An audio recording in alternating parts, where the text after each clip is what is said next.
LiberalViewer presents. So, is this how Trump's world ends? Not with a bang, but with a boast about someone he tried to bang and an admission of sexual predation? This has been an unbelievable week. Welcome to the October 9th edition of LiberalViewer Sunday Live Clip Roundup. Thanks for joining me. I picked out 17 of the weekend's best, most newsworthy clips for what should be a really interesting, informational, educational, media criticism and political analysis fair use program for you tonight. As usual, I've picked out clips mostly from the Sunday morning news analysis shows from the big five corporate outlets of ABC, NBC, CBS, CNN, and Fox News, the so-called corporate media here in the United States. You can see the three subtopics of the 2016 presidential election I'm covering down in the video description. If you're watching as a recorded show, you can skip between the topics using time indexes. I've also put a link down there to this clip list of my 17 clips and one still image that I'll be playing for you during probably about an hour for the next show. The next hour for the show, I should say.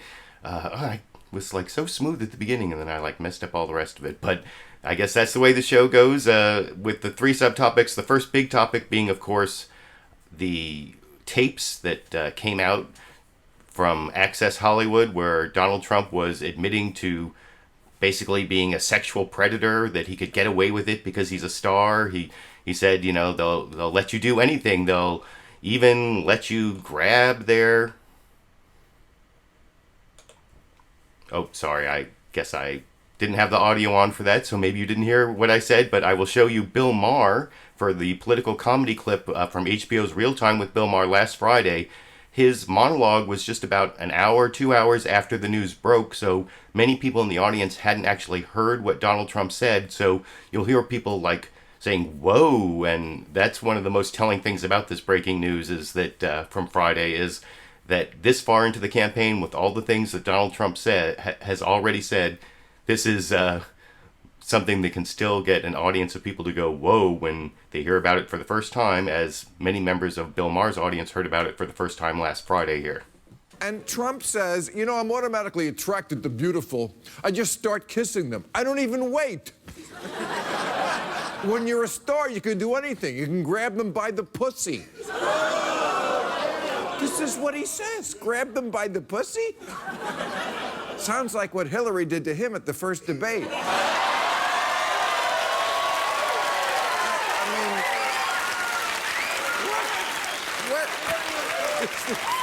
Is this really happening? The guy who's running for president says grab them by the pussy? Even Bill Cosby today was like, Jesus, at least I'm thoughtful enough to give them a drug in their drink.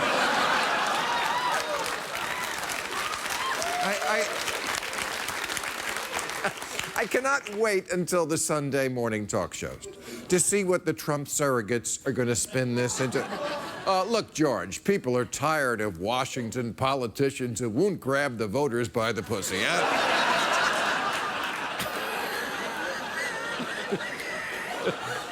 Donald Trump and Mike Pence are making sexual assault great again. So I guess that is what was different about this thing that happened that came out on Friday, despite all the nasty things that Donald Trump has said about women. He was actually admitting to what amounts to sexual assault, assuming what he's saying is the truth. I used to be a criminal defense attorney. I know what sexual assault is, and grabbing someone in their private areas, or whatever word you want to use, that is a sexual assault. And so Donald Trump, back in 1995, I guess the statute of limitations is run, but he doesn't say who he committed these sexual assaults on, but there are several stories out there of women who claim to have been assaulted by him. This was also covered as political comedy over on Saturday Night Live. I'm going to show a couple clips on that. I didn't think were really that funny. I thought the Alec Baldwin impression of Donald Trump was a lot better and funnier last week than it was this week. One thing that I thought really was funny that I'm not going to show you a clip of, you can see there was this, but down in the video description I put a link to this YouTube video here, A Day Off, and the whole thing is available free on YouTube. It's Kellyanne Conway's Day Off, where The reason I can't show it to you is because there's all this copyrighted music in the background. I can't remember the song, but I know it's a copyrighted song, so I'm not even going to venture into that whole area. But that was definitely the funniest thing on Saturday Night Live, where Kellyanne Conway was on her day off and kept having to respond to all these terrible Trump tweets. And, you know, Kellyanne Conway was supposed to be on the Sunday morning news analysis shows on 2 different shows this morning. She didn't show up. Chris Christie was supposed to be on the shows. He didn't show up.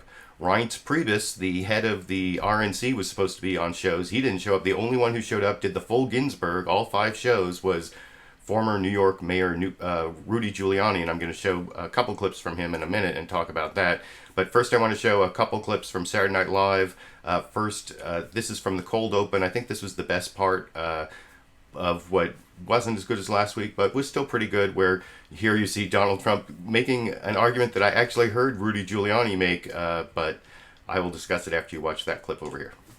This was way back in 2005. It was 11 years ago, back when I was just a young, childish 59-year-old man. Okay. Now, Mr. Trump, many Republicans have stood by you through a lot of other scandals, but are now pulling their support. People like Senator John McCain. Coward. Carly Fiorina. She's a 4. And Idaho Senator Mike Crapo. More like Crapo. But you must admit, this is bad for you. The only person I need is my running mate, Mike Pence. I love Mike Pence. I respect Pence. I'll always have Pence. Well, actually, today he said he can't condone your remarks, and then he canceled his campaign events. Mike Pence is a loser. I hate his guts. I call him Puny Pence. All right.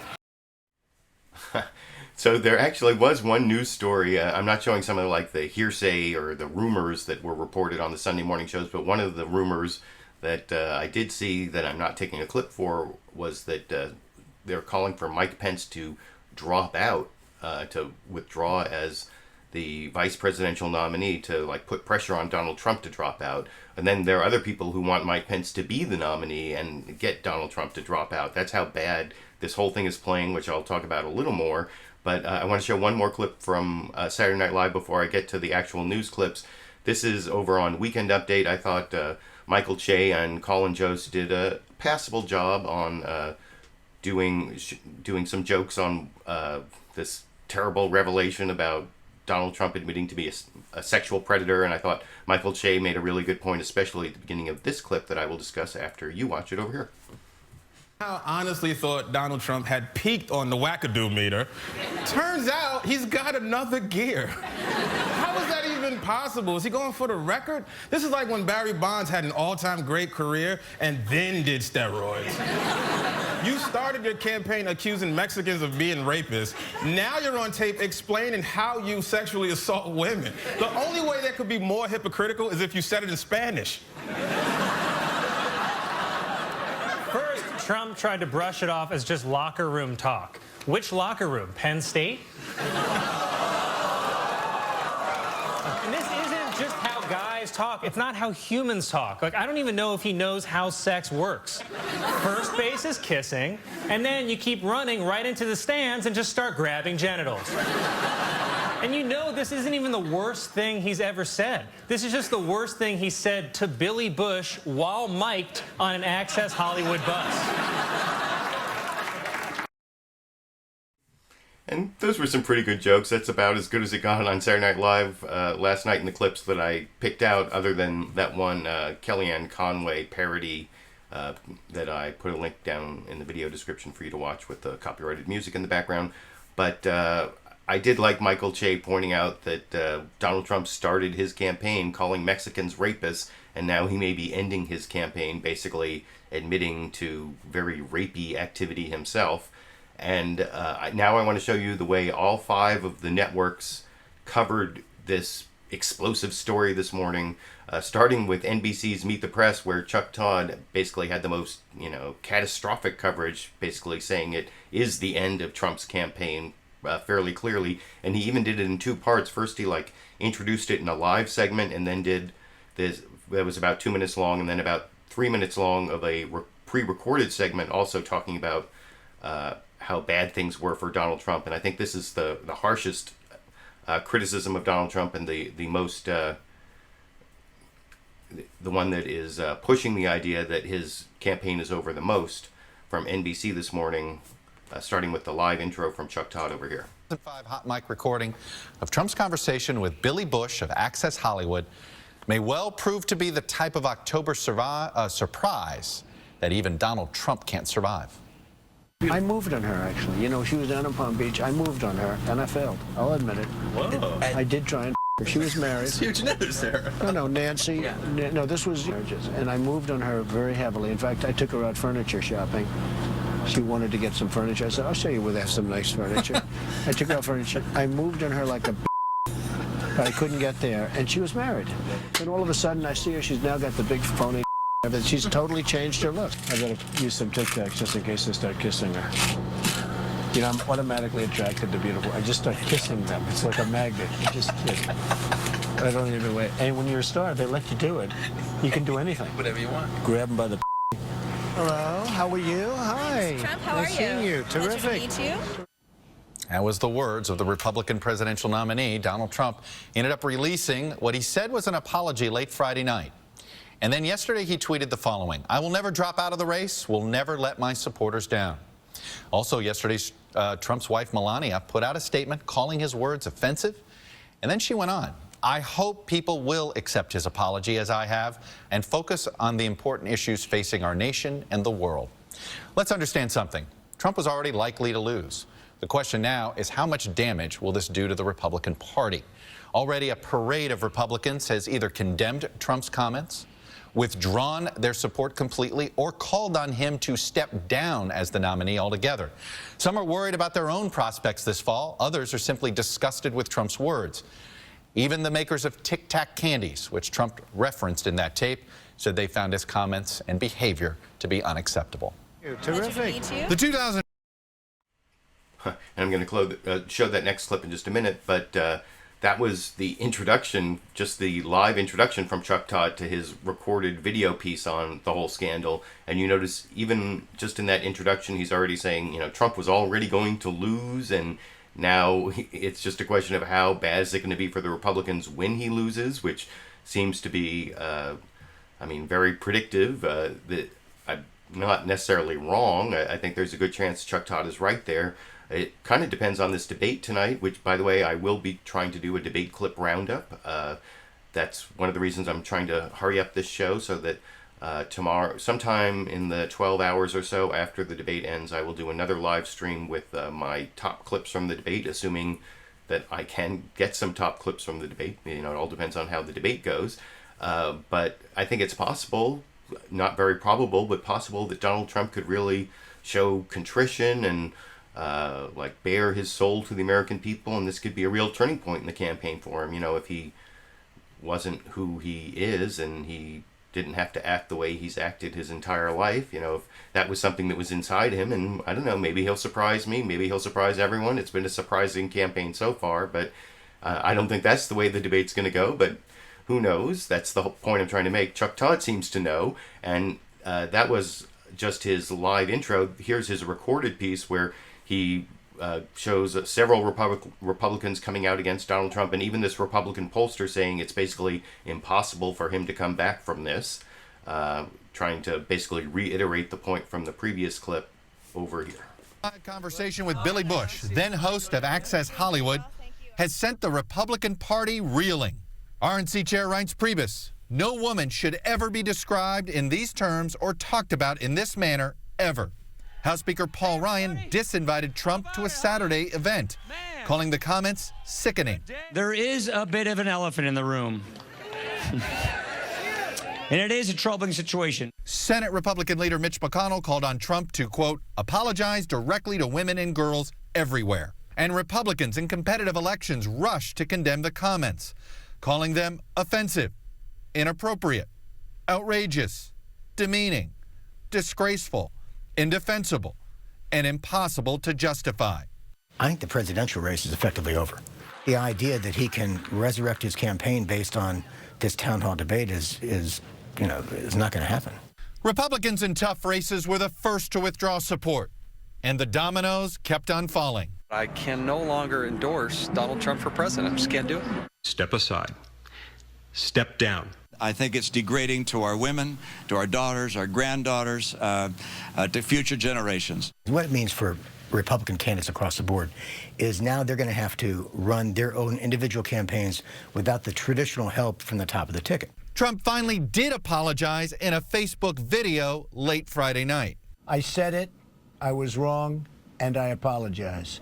But Trump didn't stop with the apology and instead called the revelation a distraction and attacked the Clintons. Bill Clinton has actually abused women, and Hillary has bullied, attacked, shamed, and intimidated his victims. On Friday, Pence defended Trump. And invariably, they'll say, this time we got him, right? This time we found there's another tweet that come out or something. This time we got another thing, another issue that's come forward. Then they turn on the television the next morning, and Donald Trump is still standing stronger than ever before. But by Saturday, Pence had released a statement saying, I do not condone his remarks and cannot defend them. It's not clear Republican officials could dump Trump even if they wanted to. Republicans are already voting. Many ballot certification deadlines have passed, and the ballots are already in voters' hands. And so far, Trump himself has said he isn't going anywhere. See you at the debate on Sunday.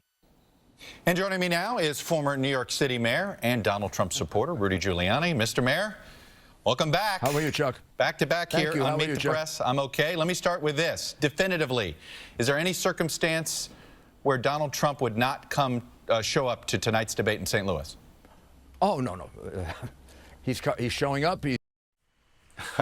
So I let it play through that first question to Rudy Giuliani because I wanted to emphasize just how harsh NBC was being on Donald Trump. I'm not saying they're wrong, but of all the 5 networks, I'm going to show coverage from all 5 of them. That was the one, NBC is the one that had the harshest criticism, the most predictive analysis that Donald Trump his campaign was basically over. And you saw the first question he asked Rudy Giuliani wasn't like some of the other places where they asked Rudy Giuliani to, can you react to this latest news? It was like, is there any chance Donald Trump's not even going to show up to the debate tonight? Which that's also kind of a loaded question, framing the issue. Like I said, NBC may not be, I'm not saying they're necessarily wrong, but they definitely had the harshest criticism of Trump. And, Access Hollywood, that released this hot mic leak of Donald Trump is actually owned by the same parent company as NBC. It's like a Comcast NBC company. So I don't know, is it all part of some conspiracy against Donald Trump? I don't know. Maybe Donald Trump will put that theory forth at the debate tonight. I guess we'll have to wait and see. But I want to, like I said, I'm going to show the coverage from all 5 of the networks this morning, at least to some extent. And the next one I want to show is ABC's This Week with George Stephanopoulos, that still had like the long scrolling list of Republicans who are rejecting Trump and some of the possibilities of Trump leaving the ticket, but not so much a predictive idea of his campaign being over from George Stephanopoulos at the beginning of his program this morning over here. The usual campaign is in uncharted waters again. In the last 48 hours, something we've never seen before. Dozens of elected officials, senators, governors, members of Congress, all abandoning their party's nominee. The exodus is unprecedented, and it all began late Friday afternoon when the Washington Post unearthed this disturbing video. Donald Trump and broadcaster Billy Bush on the set of Days of Our Lives, the summer of 2005. I moved on her, and I failed. I'll admit it. Whoa. I did try. She was married. I gotta use some Tic Tacs just in case I start kissing her. I'm automatically attracted to beautiful. I just start kissing them. It's like a magnet. You just kiss. I don't even wait. And when you're a star, they let you do it. You can do anything. Grab them by the. You can do anything. Hello, how are you? Hi. Mr. Trump, how nice are seeing you. Pleasure Terrific. to meet you. Terrific. How about a little hug for the Donald? He just got off the bus. Would you like a little Okay, hug, darling? absolutely. Melania said this was okay. A written statement from Trump apologizing if anyone was offended only fueled the firestorm. So midnight Friday, under pressure from his top advisors and running mate, Trump posted this on Facebook. Anyone who knows me knows these words don't reflect who I am. I said it, I was wrong, and I apologize. I've said some foolish things, but there's a big difference between the words and actions of other people. Bill Clinton has actually abused women, and Hillary has bullied, attacked, shamed, and intimidated his victims. Too little, too late. The reaction swift and brutal. All through Saturday, a cascade of condemnation from top Republicans. At least 14 Republican senators saying they won't vote for Trump or want him out of the race, including 5 of the 6 GOP women and former nominee John McCain. Backlash on the House side, too. At least 25 GOP members now rejecting the nominee. House Speaker Paul Ryan said he sickened, disinvited Trump from a rally in Wisconsin. When Ryan appeared, he got some scattered boos from Trump supporters. VP nominee Mike Pence refused to appear at that rally to defend Trump, and something else we've never seen before, a nominee rebuked by his own running mate. As a husband and father, he said, I was offended by the words and actions described by Donald Trump in the 11-year-old video released yesterday. I do not condone his remarks and cannot defend them. The scene at Trump Tower, chaotic and tense. The candidate's top advisors filed in for damage control inside his penthouse, Trump defiant, telling the Wall Street Journal there's zero chance he'll quit. The Washington Post, I'd never withdraw. I've never withdrawn in my life. The New York Times, I am in this until the end.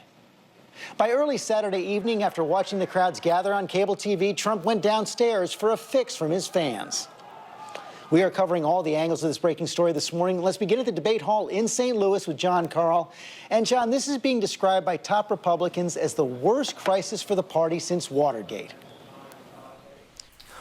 So I did want to leave that last little part in where they said it was the worst crisis for the Republican Party since Watergate. So even though they weren't quite as harsh as NBC was, they were still speaking in pretty hyperbolic terms, and that may again be accurate, but I just wanted to point out sort of the different spin of the different networks. I thought ABC, they still scrolled all the names of the people who are rejecting Donald Trump, and they still talked about how he's splitting the party, but not so much the end of Trump, like the title I put on this video, End of Trump ? Because that seems to be the real question, and I guess we'll have to wait to see how that turns out at the debates. And the debates are actually at Washington University in St. Louis, which I want to show this introduction from CNN State of the Union, Jake Tapper, coming from Washington University in St. Louis, which actually happens to be where I went to law school. I have a law degree from Washington University in St. Louis, so it's a little bit of nostalgia while I watch how CNN covered this. Jake Tapper decided to use a little double entendre on the word revolting when he talked about the State of the Union being revolting over in this clip. The site of tonight's debate here in St. Louis, where the State of our Union is revolting. Revolting is a word that both describes the content of this new tape of Donald Trump and the status of Republican office holders across the country who are revolting against his candidacy.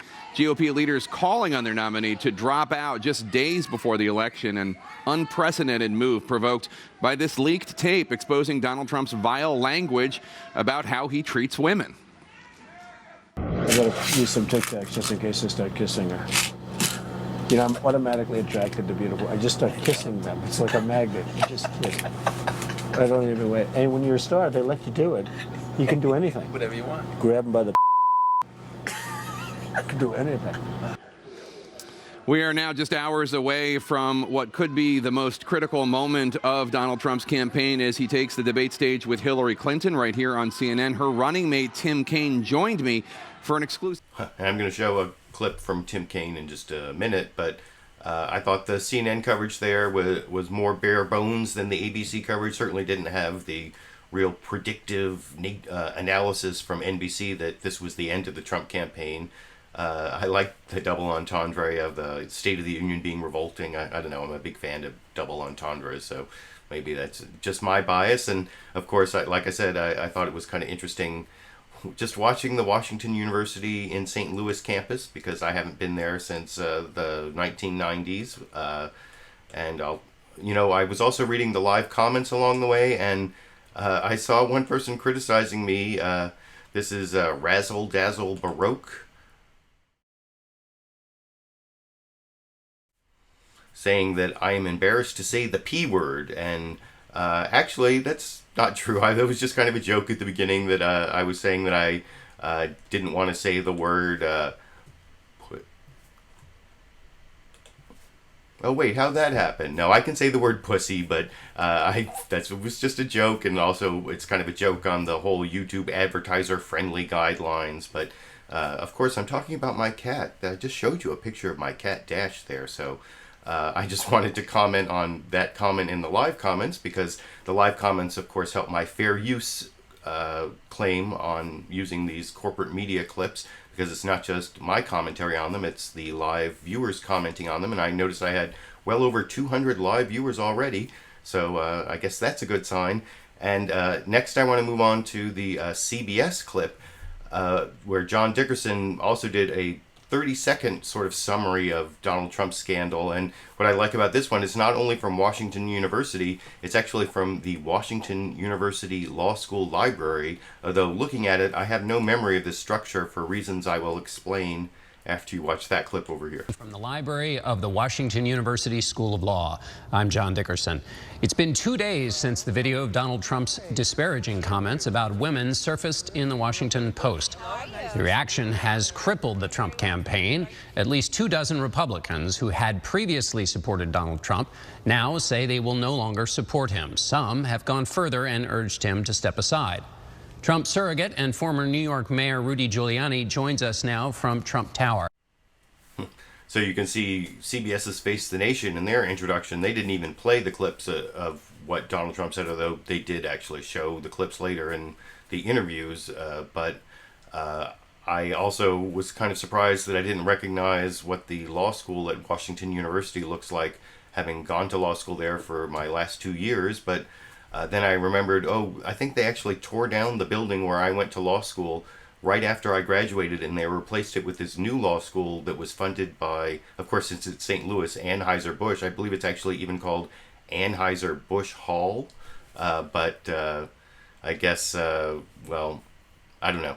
That's just commentary personal to me, but I said I would show you all 5 different networks' coverage of this, and I thought CBS had the briefest coverage, and they didn't even show the tapes in the beginning there. But it was even worse over on Fox News, as you might expect. Over on Fox News Sunday, Chris Wallace started the show by actually leading with the Wikileaks leaks from Hillary Clinton, and it was actually the second topic was the Donald Trump leaks, even though it could be a campaign-ending event. Somehow Hillary Clinton's WikiLeaks emails about her speeches to Wall Street got top billing over here. Explosive leaks just before the second presidential debate. More hacked emails show what Hillary Clinton really told those big bankers. And Donald Trump apologizing after release of a tape of him making lewd remarks about women. I moved on her, and I failed. I'll admit it. I did try and her. She was married. Now, some top Republicans are jumping ship. I respectfully ask you, with all due respect, to step aside. Step down. There is a bit of an elephant in the room, and it is a troubling situation. I'm serious, it is. We'll discuss whether Trump can recover with top advisor Rudy Giuliani. He's in the race to win, and he is going to win. Then, hacked emails show Clinton was telling bankers something very different from what she was telling voters. We'll ask John Podesta, Clinton's campaign chairman, about the stark contradictions between what she was saying in public and private. It's a Fox News Sunday exclusive. And we'll ask our Sunday panel after the leak of that recording, will the GOP dump Trump? Plus a conversation with... So yeah, Fox News Sunday actually had the Hillary Clinton transcripts of her speeches to Wall Street bankers as the leading story over the Donald Trump, Billy Bush Access Hollywood leaks having to do with him admitting to engaging in sexual assault. So I guess that shows you where Fox News Sunday is on this topic. And like I said, I did want to show a couple clips of Rudy Giuliani. He did all 5 shows. I normally don't even like to show clips of him because he's like one of the worst Trump surrogates. He doesn't hold any position. I think he's discredited in a lot of the policies that he's advocated over the years. That's my opinion, but I'm giving you my opinion. And I think in this clip, you'll see over on Meet the Press, Chuck Todd asks him, why is he here instead of Kellyanne Conway? She was supposed to be on a couple shows. Like I said at the beginning, Kellyanne Conway dropped out of 2 different shows. Chris Christie dropped out. Reince Priebus dropped out. The only Trump apologist or surrogate who would go on any of the shows this morning was Rudy Giuliani, but he seemed to think that was just a coincidence. There was no reason for that. It just happened that way, and they could have come on the shows too. There's no reason to think that anything special happened that meant that he had to come on all the shows this morning over in this clip. Conway was supposed to come on this show defending Donald Trump. Reince Priebus, chairman of the RNC, was supposed to go on a couple other shows. They all pulled out. Only you are out defending Donald Trump. Are you the only one in the campaign that was willing to publicly defend him? Absolutely not. I was with Kellyanne all day yesterday. She could just as easily have been on as me, and the same thing is true with Chris. Okay. So I'm the one who was selected for the show, but either one of the two of them would probably say pretty much the same thing I'm saying. I was with them all day yesterday. Okay. As you know, in the last 24 hours. So that was an obvious lie from Rudy Giuliani talking to Chuck Todd, and you can, if you're really interested in seeing all the disingenuous things that Rudy Giuliani said on all 5 shows, I put links to the full episodes from all 5 shows. You can watch those Rudy Giuliani interviews for yourself. I mean, in a way, they could be sort of previewing what Donald Trump might be saying at the debate, but that's not as good as seeing what he actually says, which we'll all be watching, I guess. But I want to show one more Rudy Giuliani clip, not so much for what Rudy Giuliani said, but Jake Tapper gets really mad about grabbing women in the vagina, which is the phrase he uses, and he also is very adamant that this is not the way that normal men talk, which I agree with, as I will discuss after you watch that back and forth between Rudy Giuliani and Jake Tapper on CNN State of the Union this morning here. Right, but I guess the question is, he's talking about actions that are sexual assault, and he was 59 or 60 years old when he said it. This wasn't something that he said when he was 18 years old. He's talking about a feeling of entitlement because he's a star. He can go up to women and grab them by the vagina, and it's okay. He won't get in trouble for it. It's really offensive on just a basic human level. Who did he do that to? Well, first of all, I don't know that he did it to anyone. This is talk, and gosh almighty, he who hasn't sinned throw the first stone here. I know some of these people dropping. I will gladly tell you, Mr. Mayor, I have never said that. I have never done that. I'm happy to throw a stone. I don't know any man. I've been in locker rooms. I've been a member of a fraternity. I have never heard any man ever brag about being able to maul women because they get away with it. Never. Well, we've taken it to an extra degree, but in any event, we've taken it to an extra degree of what he said. But the fact is that men at times talk like that. Not all men, but men do. You've talked like that? He was wrong for doing it. I am not justifying it. I believe it's wrong. I know he believes it's wrong. I believe that this is not the man that we're talking about today.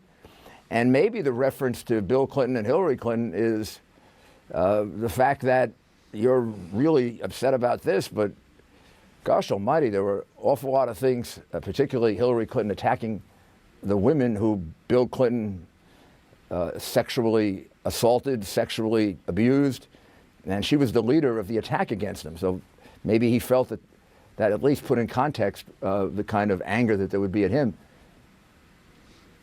Well, so that also could be a preview of what we're going to see in tonight's debate. I don't know if Donald Trump is going to go after Hillary Clinton as an enabler and an attacker of women who Bill Clinton supposedly abused. And there are a whole bunch of allegations from, Juanita Broderick, whose video interview was posted on Breitbart today, and Donald Trump retweeted that.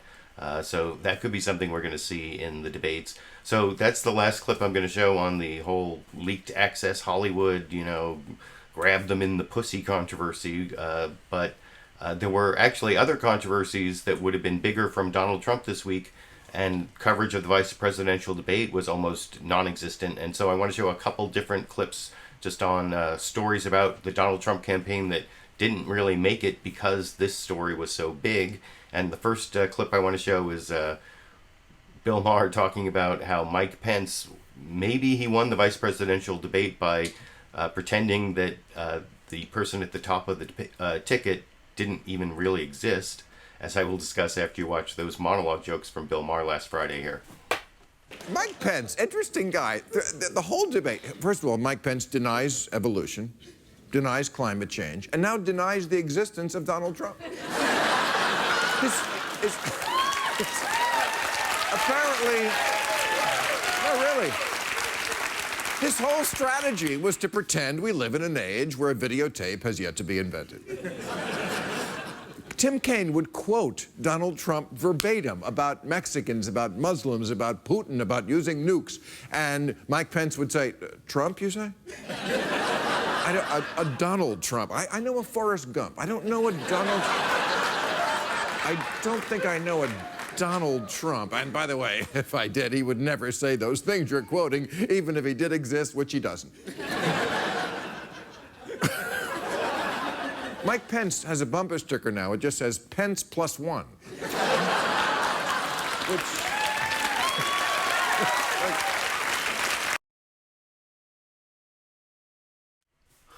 So that is even more prescient, that last joke there, with the possibility that Mike Pence may either drop out as vice president or call for Donald Trump to drop out and become the nominee. It doesn't seem very likely, but that was what a lot of the people were covering on the Sunday morning news analysis shows, and you saw that suggestion from Bill Maher there. And before I get over to the last topic I'm going to cover about the WikiLeaks transcripts from Hillary Clinton's speeches to Wall Street, I want to show a sort of similar controversy that Donald Trump had that would still be a big controversy if this new one hadn't broken, and that's the controversy about his taxes and losing like $916 million back in 1995 and possibly paying no taxes for 18 years, 3 years before and 15 years after.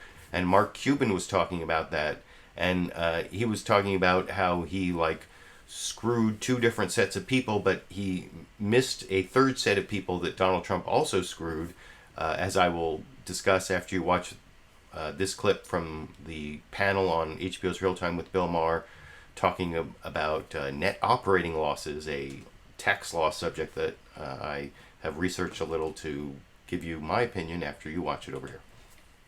The thing that was going to be a giant scandal before this, which is the fact that at the beginning of the week we found out that in 1995, he at $916 million loss.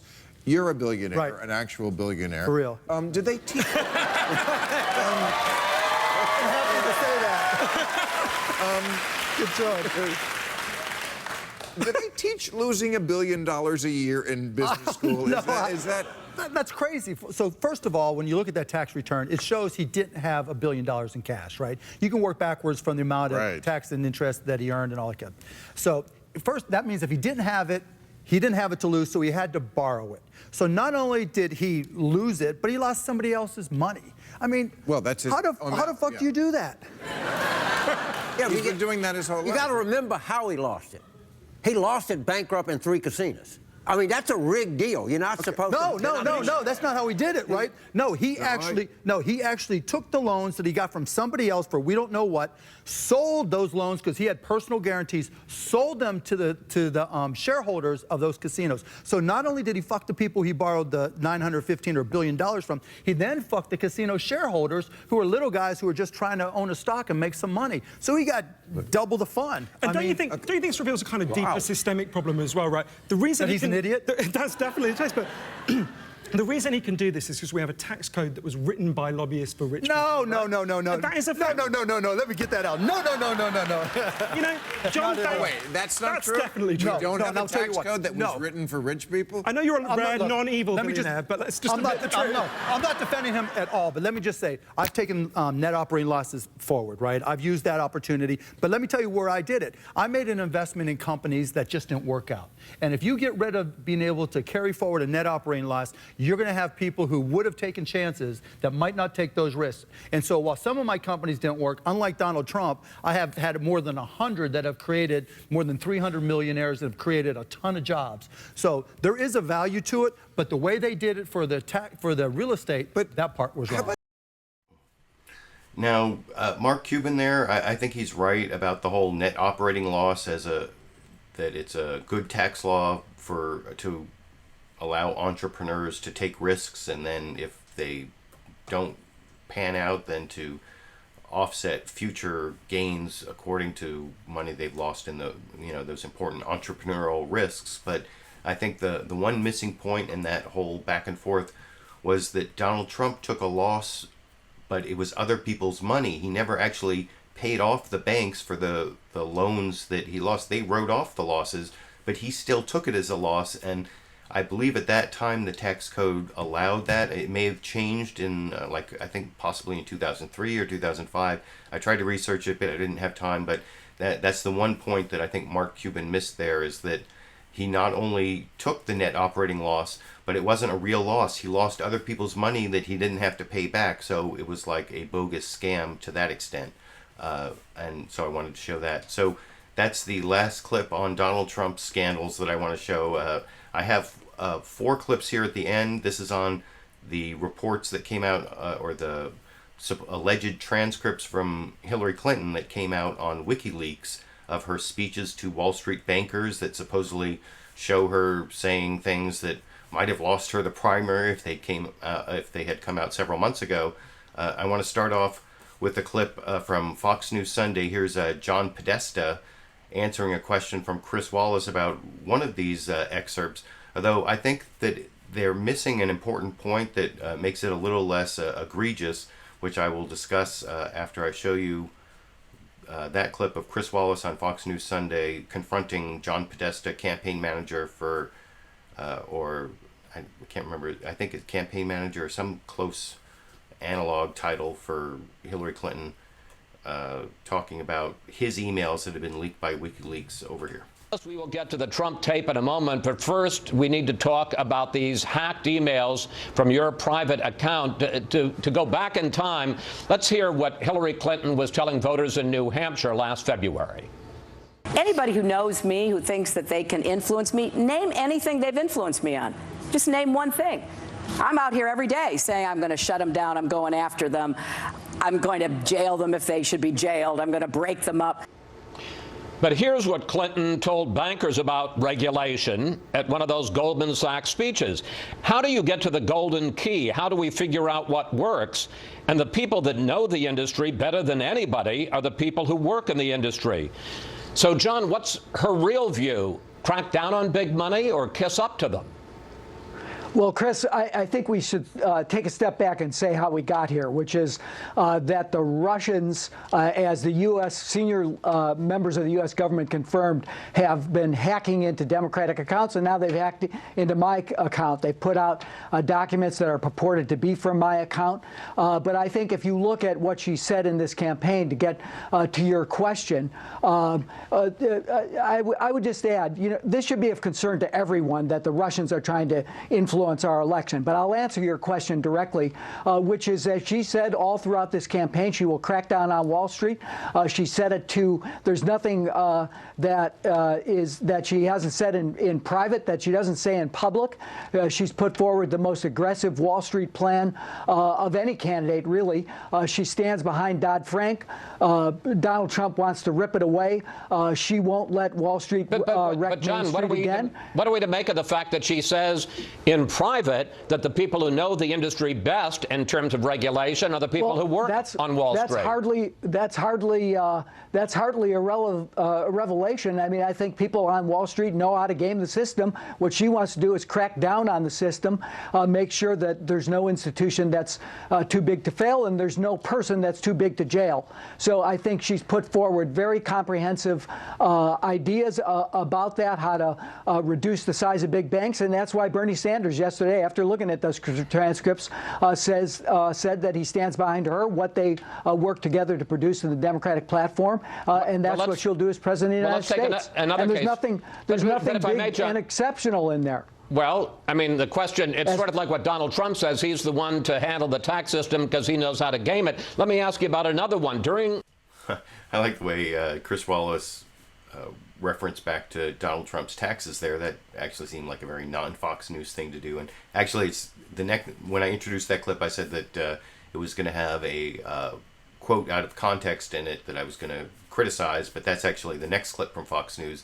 These are basically both of the answers that Chris Wallace got from John Podesta on the whole Hillary email scandal. That was on the Wall Street comments, which I think are a little bit more revealing, although I think John Podesta had a good answer there in terms of Bernie Sanders still supporting Hillary Clinton, although I noticed some Bernie Sanders supporters seem to think Bernie Sanders is a sellout now because he's a big Hillary Clinton supporter, although after seeing what Donald Trump has done recently, how could anyone not want to stop Donald Trump at all costs, I think. But it's this next clip where you'll see Chris Wallace asks about open borders and open trade, and in the quote they use from Hillary Clinton's supposed speeches to Wall Street bankers, which may or may not be accurate, it's hard to tell because it comes through Russian hackers apparently, they leave out the part about how she wants to run the whole thing with green energy. I'll show that a little bit later from a different program, but here's the Fox News version and John Podesta's answer. Not so much on free trade and like TPP issues, but more on the whole open borders and comprehensive immigration reform over in, let me make sure I get this clip. During the campaign, Clinton has taken a tough line on both trade and on immigration, but here's what she said in a big money speech to a Brazilian bank. My dream is a hemispheric common market with open trade and open borders. Just think of what doubling the trade between the United States and Latin America would mean for everybody in this room. John, open trade, open borders? Look, I mean, you could pluck a few words if that's what she did say out of context. But I think she's put forward and has been for and has constantly championed and voted for comprehensive immigration reform that modernizes our border security. When she was Secretary of State, she talked about creating a hemispheric effort to bring clean energy across the continent from the tip of South America to Canada, to invest in clean and renewable energy, to invest in the transmission that would clean up our energy system.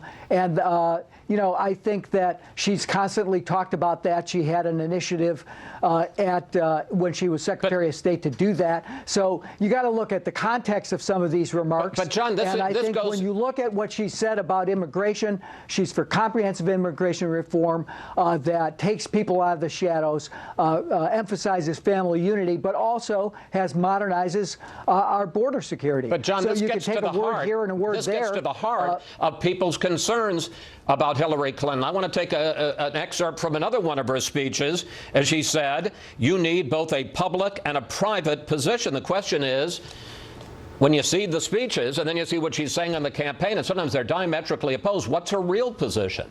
They're not diametrically opposed, Chris. I think she talked about income inequality to Wall Street. She said we need to close the carried interest loophole. She said to them that even as early as 2008, that what they were doing with credit default swaps in the housing market was going to wreck the economy, which it did. She's been tough with them when she was a senator from New York. That's what she's done. They're not diametrically opposed. I think, again, you could pull a few words out of context, but what she said on this campaign trail was she will be tough on Wall Street, and that's exactly what she'll do. All right, we got a little bit of time remaining.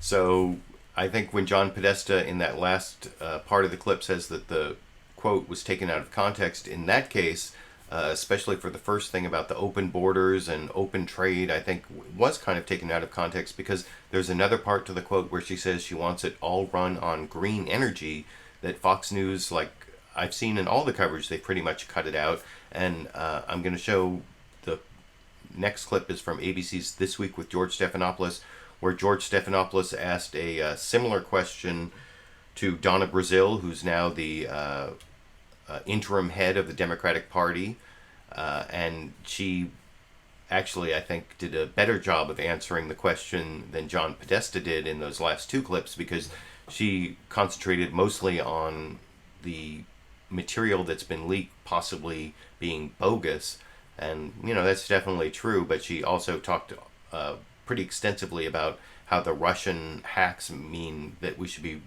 more worried about Russia trying to influence our elections than the actual content of what the supposed transcripts show. And I'll talk about that a little more after you watch this clip, and especially pay attention to the quote that George Stephanopoulos uses, and you'll see it's kind of expanded from the one used on Fox News Sunday in the last clip, in this clip over here.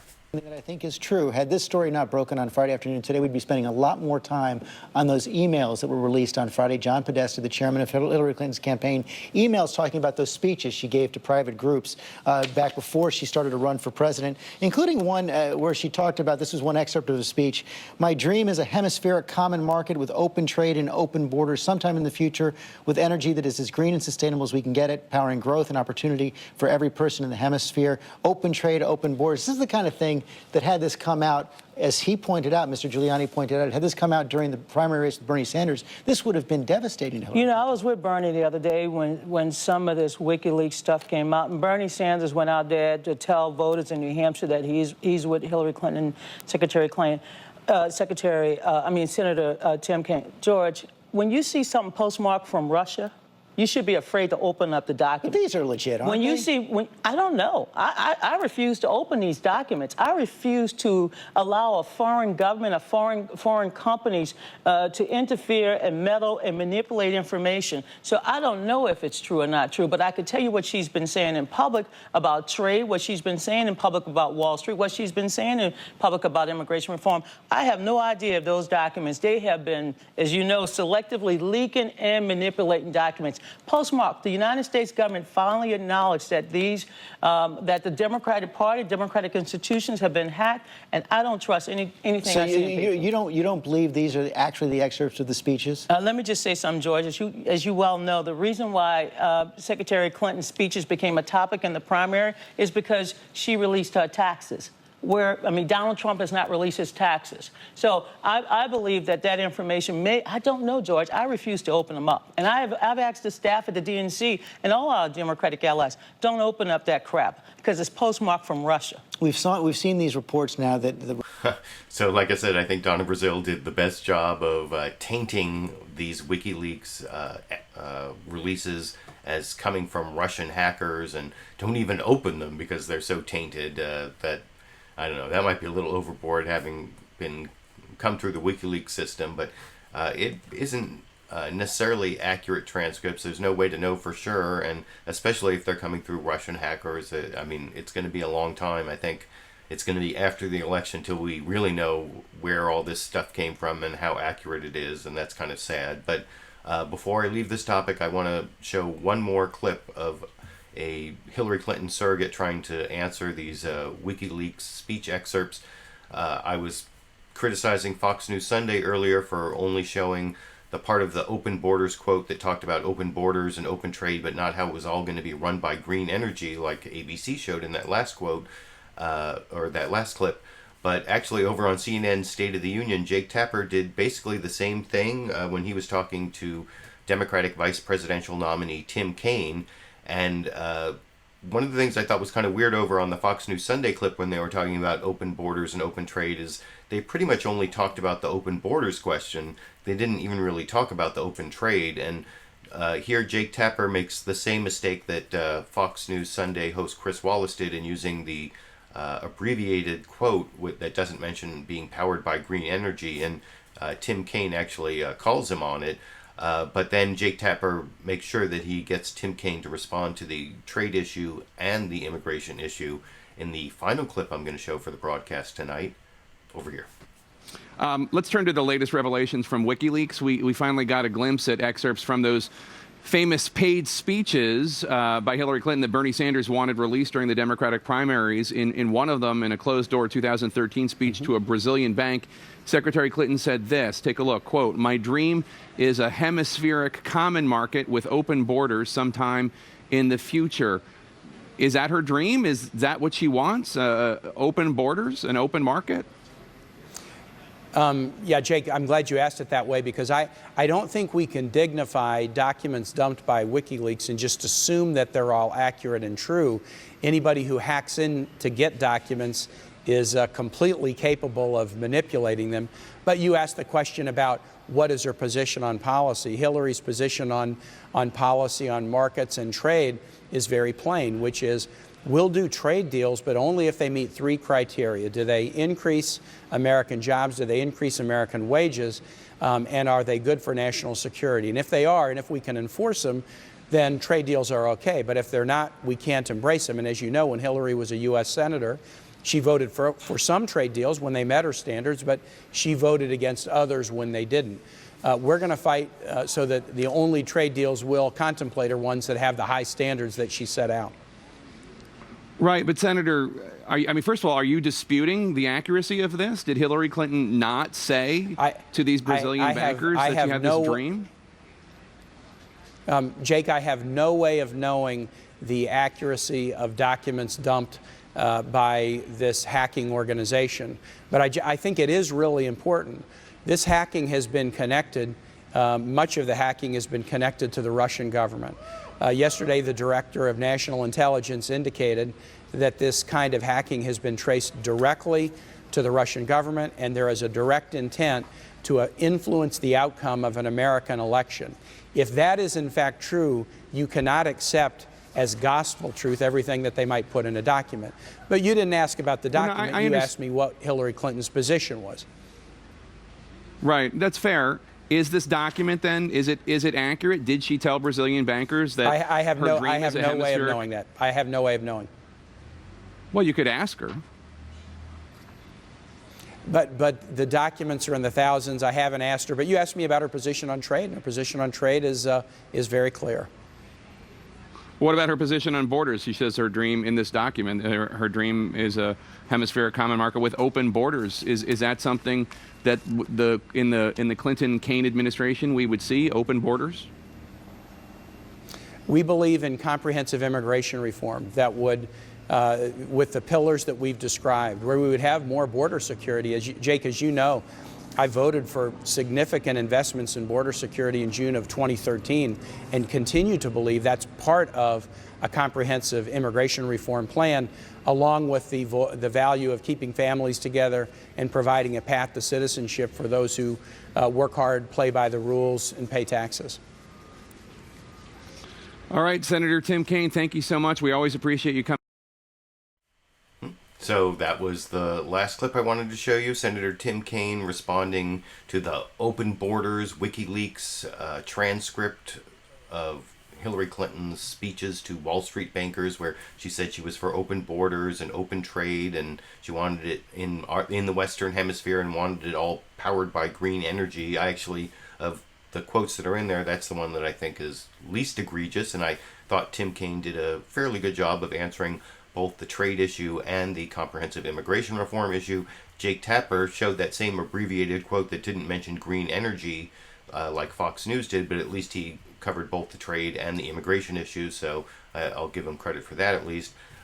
Like I said, that's the last clip for the broadcast.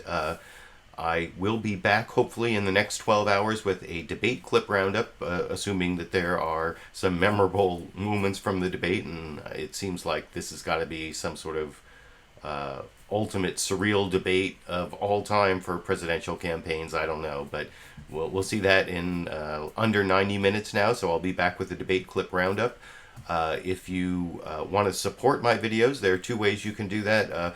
First, there's a little eye up here in the corner that you can click on and give me direct fan funding. I got a lot of fan funding during the month of October that really helps me continue doing these broadcasts, even when YouTube doesn't find my content to be advertiser friendly, or there are other problems with the monetizing of my videos. And then the other way you can help with the broadcasts I put together is become one of my patrons on Patreon through the link down in the video description. And as I've been saying for about a month now, I will be putting out a draft video just for people on Patreon where I will be allowing them to comment on my book review of Who Cooked Adam Smith's Dinner. I think that video is going to be called Is Economics Anti-Feminist? And that should be coming out in the next 2 weeks. I've been hoping to get it out, but I mentioned when I first said I was going to do this that it wasn't a time-sensitive video like all these campaign videos, and there have been all these other things going on. So that's what you should expect from me in the next week, and I hope to be putting out a debate clip roundup sometime in the next 12 hours or so. And thanks all of you for joining me, and until next week, I guess I'll be seeing all of you around the internet.